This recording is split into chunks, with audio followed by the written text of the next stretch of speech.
പശ്ചിമേഷ്യൻ രാഷ്ട്രീയ ഭൂപടത്തിൽ ഇറാനെ ലക്ഷ്യമിട്ടുള്ള നീക്കങ്ങൾ വീണ്ടും സജീവമാവുകയാണ്. മേഖലയിൽ വർദ്ധിച്ചുവരുന്ന പിരിമുറുക്കങ്ങൾ വർദ്ധിക്കുന്നതിൽ കേന്ദ്രബിന്ദു അമേരിക്ക തന്നെയാണ്. ഇറാനുമേൽ സമ്മർദ്ദം ചെലുത്തുന്നതിനും തങ്ങളുടെ തന്ത്രപരമായ താൽപര്യങ്ങൾ സംരക്ഷിക്കുന്നതിനുമായി അമേരിക്ക നടത്തുന്ന നീക്കങ്ങൾ പശ്ചിമേഷ്യയെ വീണ്ടും ഒരു സംഘർഷഭരിതമായ സാഹചര്യത്തിലേക്ക് നയിക്കുകയാണ്.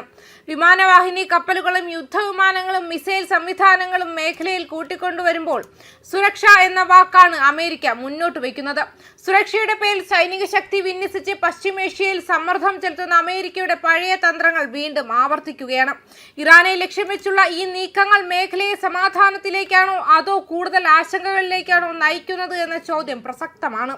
ബാഹ്യശക്തികളുടെ ഇത്തരം ഇടപെടലുകൾ ആർക്ക് വേണ്ടിയാണെന്നും ഇതിന്റെ യഥാർത്ഥ വില നൽകേണ്ടി വരുന്നത് ആരാണെന്നും ലോകം തിരിച്ചറിയേണ്ടിയിരിക്കുന്നു. സെൻട്രൽ കമാൻഡിന്റെ കീഴിൽ ആക്രമണശേഷിയുള്ള യുദ്ധവിമാനങ്ങളും വിമാനവാഹിനി കപ്പലുകളും മേഖലയിൽ അടുപ്പിക്കുന്നത് പ്രതിരോധം എന്ന പേരിലാണെങ്കിലും അത് യുദ്ധസന്നാഹം മുൻകൂട്ടി സജ്ജമാക്കുന്ന നടപടിയാണെന്ന വിമർശനം ശക്തമാണ്. ഒരു പ്രദേശത്തെ സുരക്ഷിതമാക്കുന്നു എന്ന വാദത്തേക്കാൾ ആയുധ നിർമ്മാതാക്കൾക്കും സൈനിക വ്യവസായ സമുച്ചയത്തിനും സ്ഥിരമായ വിപണി ഉറപ്പാക്കുന്ന രാഷ്ട്രീയ സാമ്പത്തിക തന്ത്രത്തിന്റെ ഭാഗമായിട്ടാണ് ഈ വിന്യാസങ്ങൾ പലരും കാണുന്നത്. ഇറാഖ്, അഫ്ഗാനിസ്ഥാൻ, ലിബിയ തുടങ്ങിയ രാജ്യങ്ങളുടെ അനുഭവങ്ങൾ തന്നെ തെളിയിക്കുന്നു. F-50E പോലുള്ള ആക്രമണശേഷിയുള്ള യുദ്ധവിമാനങ്ങളും USS എബ്രഹാം ലിങ്കൺ പോലുള്ള വിമാനവാഹിനി കപ്പലുകളും വിന്യസിക്കുന്നത് നിരീക്ഷണം എന്ന പേരിലാണെങ്കിലും അത് യഥാർത്ഥത്തിൽ ആക്രമണശേഷി മുൻകൂട്ടി സജ്ജമാക്കുന്ന നടപടിയാണ്. ഇത്തരം നീക്കങ്ങൾ ഇറാനെ മാത്രമല്ല മുഴുവൻ മേഖലയെയും ഒരു അനിശ്ചിതത്വത്തിലേക്ക് തള്ളിവിടുന്ന ഒന്നെന്നാണ് ഒരു വിഭാഗം ആളുകൾ പറയുന്നത്. ഇറാനിലെ ബഹുജന പ്രതിഷേധങ്ങളുടെ പശ്ചാത്തലത്തിൽ ഇസ്ലാമിക് റവല്യൂഷണറി ഗാർഡ്സ് കോർപ്സിന്റെ കമാൻഡർ ജനറൽ മുഹമ്മദ് പക്പൂർ അമേരിക്കയ്ക്കും ഇസ്രായേലിനും ശക്തമായ മുന്നറിയിപ്പാണ് നൽകിയിരിക്കുന്നത്. ഖമേനിയെ ലക്ഷ്യമിട്ടോ ഇറാനെതിരെ പുതിയ സൈനിക നടപടികളിലേക്കോ നീങ്ങിയാൽ അതിന് കൂടുതൽ വേദനാജനകവും ഖേദകരവുമായ പ്രത്യാഘാതങ്ങൾ നേരിടേണ്ടി വരുമെന്ന് അദ്ദേഹം തുറന്നടിച്ചു പറഞ്ഞു.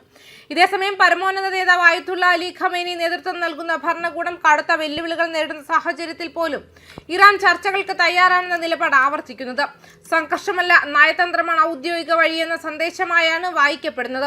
അമേരിക്കൻ പ്രസിഡന്റ് ഡൊണാൾഡ് ട്രംപ് ദാവോസിൽ നടത്തിയ പ്രസംഗത്തിൽ ഇറാൻ ആണവായുധം കൈവശപ്പെടുത്തുന്നത് അനുവദിക്കില്ലെന്ന് ആവർത്തിച്ചു.